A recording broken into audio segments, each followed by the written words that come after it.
ఎక్కడ పోవాలన్నా వేదిక కావాలన్నా నాకు చాలా డబ్బులు ఉంటుంది. ఈ ఫెసిలిటీస్ అన్ని ప్రొవైడ్ చేయాలంటే మన పీటీలతో కానీ మన అసోసియేషన్లో కానీ అంత ఈజీ కాదు.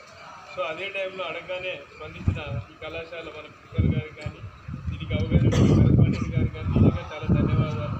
ఎందుకంటే వాళ్ళ లాంటి వాళ్ళు ఉన్నంతకాలం స్పోర్ట్స్లో బతుకుతాయి, లేకపోతే కష్టం.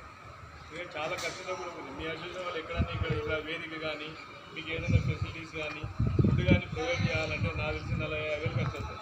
అది మీ అసోసియేషన్ వాళ్ళు పెట్టుకోలేనప్పుడు మనకి ఇలాంటి వాళ్ళు పెద్దలు కరెస్పాండెంట్ గారు కానీ ప్రిన్సిపల్ గారు పెద్దలు మనకు సహాయం చేయాలి.